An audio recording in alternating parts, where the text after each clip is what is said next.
today I would like to tell you about some recent progress that we have towards generalizing partial transpose to systems of anyons. And this work was in collaboration with Roger Mong from University of Pittsburgh and Shinsei Ryu from University of Chicago. So we hope to post a paper about this soon. Okay, so let me begin by motivating as to why partial transpose or negativity is an interesting quantity to study. Suppose that we have a system which is described by a density matrix. So, and we want to characterize the entanglement within this density matrix. So such a setup is rather ubiquitous in condensed matter systems or nowadays in a quantum simulator. So when you have a big system and you're interested in looking at entanglement between two subsystems of that bigger system, that scenario is shown here on the left. So we have this system which is kind of, you can think of it as a tripartite system where I'm tracing out this C region, and as a result I get a density matrix of these two subsystems, and we want to ask how much entanglement there is between this A and B subsystems. Or another case is when we have two subsystems which are in contact with a heat bath, where the density matrix of this composite system is now described by a Gibbs ensemble, for example. So the difficulty is that here we have, in both cases, we have a mixture of quantum and classical correlations. And turns out if you just use the mutual information, you may get some non-zero entanglement, whereas in reality, the state could be perfectly classical. So such an example is called separable state, which is shown here. So suppose that I have a linear superposition of product states where the coefficients are positive. So this state is a classical state, although it may not be clear at this point, but yeah, this is a well-known example where you can just use local operations and classical communications to prepare such a state. So essentially, there is no useful entanglement for any quantum processes using such a state. And if you now compute mutual information, now you may get some non-zero value. So, but that's just an artifact of this mutual information, which is not a good measure of mixed state entanglement. So then people in 90s came up with this idea that what if we apply partial transpose and then look at the spectrum of the density matrix.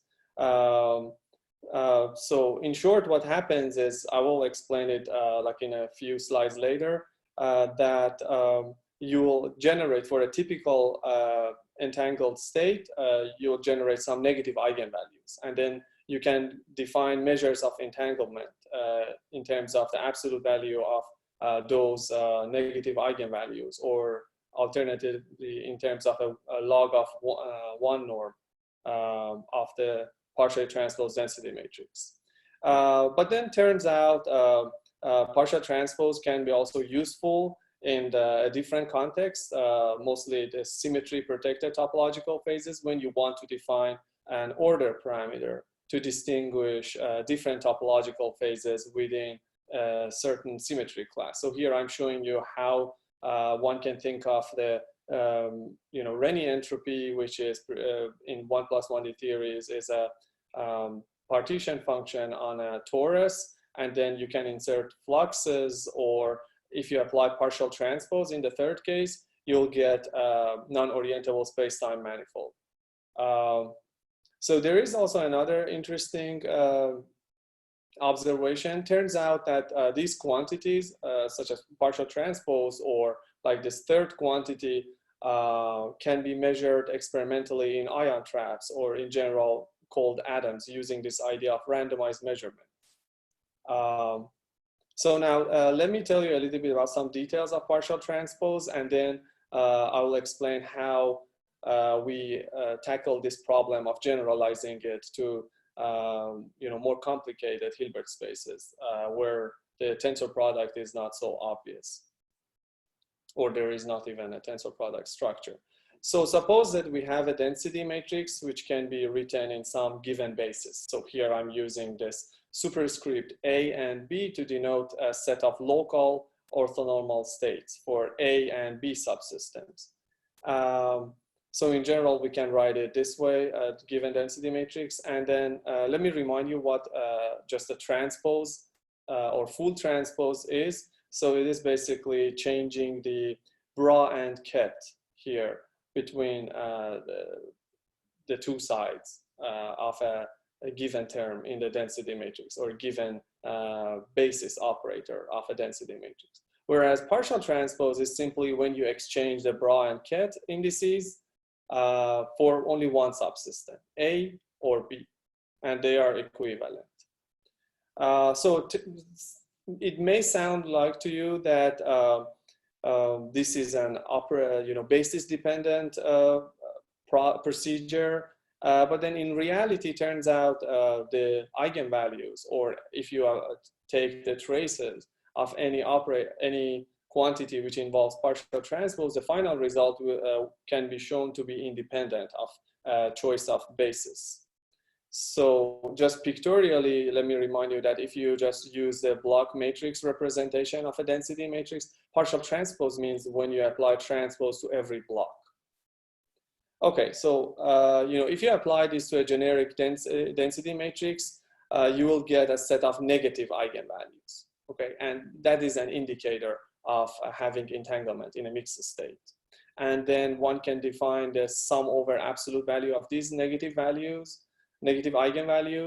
as a measure of entanglement. And that's where this name negativity comes from.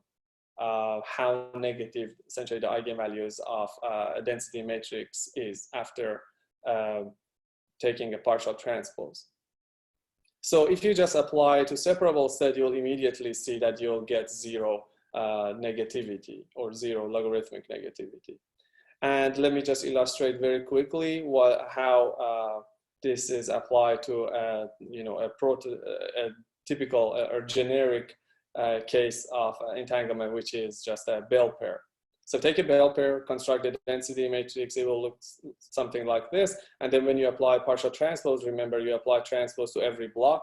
So this is what you get. And then here it is. So this is a negative eigenvalue which shows up here. Okay, now we originally asked a few years ago whether this can be generalized to fermions. And we weren't just interested in generalizing this in a abstract theory. We wanted to use this partial transpose as an idea of twisting by time reversal symmetry to construct these non-orientable manifolds for fermionic states like superconductors or insulators, which are protected by time reversal symmetry. But let me just show you the result here. Of course, we did not approach it this way. I'm just showing this to clarify the difference between fermion and boson. Suppose that we represent our density matrix in a Fock space basis. So it's just a string of ones and zeros. And this is a given basis operator for a density matrix. So naively, you can just apply partial transpose like the way we did it for bosonic density matrix, just exchange these two for within the subsystem A. Okay, and if you just apply this, you'll immediately get into some difficulties. They're relatively technical, but one important thing that you may want to remember is, Gaussian states are useful for quantum information simply because you can do a lot of calculations also analytically. Whereas if you apply partial transpose to a Gaussian state using this procedure that I just explained, just treat a fermionic density matrix in Fock space basis as a bosonic density matrix, then the partial transpose gives you some non-Gaussian state. So you kind of go out of the arena of the Gaussian quantum information theory. Beyond that, also, one can realize that this definition of partial transpose gives you some unphysical results about some fermionic superconductors that I will show you momentarily. Okay, so turns out the solution is by, so if you want to just do it, if you insist on doing the partial transpose in Fock space basis, you need to introduce this phase factor. And, you know, you can just think of this phase factor as something which has to do with Fermi statistics, just the anti-commutation relation. And if you now apply this phase factor, let's look at an example. So let's take superconductors, spinless superconductors in 1 dimensions, this famous Kitaev-Majorana chain model, which has 2 phases, a trivial phase and a topological phase. So in the trivial phase, note that there is no entanglement between 2 adjacent segments on a chain, whereas in the topological phase, they are sharing 1 Majorana dimer. So note that I'm using this geometry up there. So I have a big chain, a long chain, and then I'm looking at the entanglement between 2 segments which are next to each other. And then if I, so here's the result. I'm showing, I'm just parameterizing this Hamiltonian as a function of this delta parameter. And the important thing that you should notice is that in the trivial phase where there's no entanglement, it doesn't really matter. I mean, there is some finite size entanglement near the critical point, but it doesn't really matter whether I include that phase factor or I don't include. Whereas in the topological phase, there is a drastic difference between the partial transpose, which I denoted as a fermionic partial transpose, which is accompanied by that phase factor, and then the bosonic partial transpose, or just the Ising chain after a Jordan-Wigner, I mean, after inverse Jordan-Wigner transformation. So you see that in the, if I include this phase factor, I will get actually half a log2 entanglement between this A and B subsystem, which is an indicator of half a Bell pair.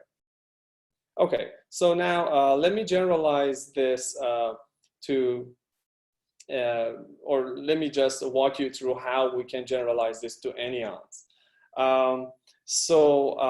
You know, for this such short talk, let me just use some pictures to illustrate what this partial transpose is in general. So note that when I have when I compute Renyi entropy or entanglement entropies of this density matrix, we just contract each legs between 2 consecutive density matrices, whereas here I change order for 1 subsystem. So this is what partial transpose does to a given density. And one can now use this idea, for example, to apply it to anyons. So here I'm showing you a particular example of anyons, which is Ising anyons. You know, I should remind you that we are approaching this generalization step by step. So you know, one can think of the starting point as qubits, which was originally developed. And then the next step would be fermions or Majorana fermions. Now I'm talking about anyons, and the first example I'm giving you is just the Ising anyon, which is very similar to Majorana fermion. So there are 8 types of Ising anyons, and you know, you can use this diagrammatic approach to anyons and construct the density matrix of an anyon chain. And if I just follow what you know, what is being done here to a diagram and to a you know, block diagram and apply it to this anyon diagram, we'll get some braiding. So let me just you know, go a little bit faster. And if I just you know, apply this idea and for example define trace. So trace is here just identifying the opposite you know, the 2 ends of each anyon line. First of all, I preserve the trace, and then second, when I compute the partial transpose or this negativity, I will get a quantum dimension. So this is the important point. And then one can also compute this topological invariant, which is a partition function on some non-orientable manifold, which will be related to some topological twist. Anyway, so the next step is now Zn Majorana Zn parafermions, and it's kind of very similar to what I did for Ising anyons. So the only difference is now I can show you this in some Fock space basis for parafermions. And you can think of this Fock space basis as just this clock variable basis. And there is this extra phase factor. Okay, so that's the thing that appears. And this phase factor has to do with actually braiding statistics of parafermion, or for example, Ising anyonics, which is a Z2 parafermion. So let me show you just some results. So similar to what I did for Kitaev-Majorana chain, now we can do it for the Zn parafermion chain. And let's just look at the topological side. So two adjacent segments share a parafermion dimer. And when we compute this partial transpose with including the phase, we get a log of root n. And note that this root n is just the quantum dimension of the Zn parafermion. Whereas if I don't include this phase factor, I get simply 0. Okay, and then one can do this also for parafermion CFDs. And it seems like the Hamiltonian is bilinear in parafermion operators, but in reality, because parafermions obey some strange statistics, this is not a free theory. So it's interacting, and that's why I'm doing numerics here to show you that this entanglement negativity, for example, admits this usual expression for the negativity of CFDs. Anyway, so let me summarize. In this talk, I try to at least give you some idea how one can generalize partial transpose to anyons, and turns out that there is a correspondence between partial transpose, or a definition of partial transpose, and braiding, which makes a lot of sense, and then one can define a generalization of logarithmic negativity, which is applicable to anyon chains. So yeah, at this level, this was more about the proof of principle, but one can now explore various numerical approaches in this context, and particularly it would be very interesting to implement this in a DMRG framework. Also, one can now use this partial transpose to get some insights about whether there is a topological phase of anyon chain beyond the usual framework. And last but not least is whether one can implement partial transpose and some field theory approach, where one can do like analytical calculations. Okay, so with that, I would like to conclude, and thank you all for listening.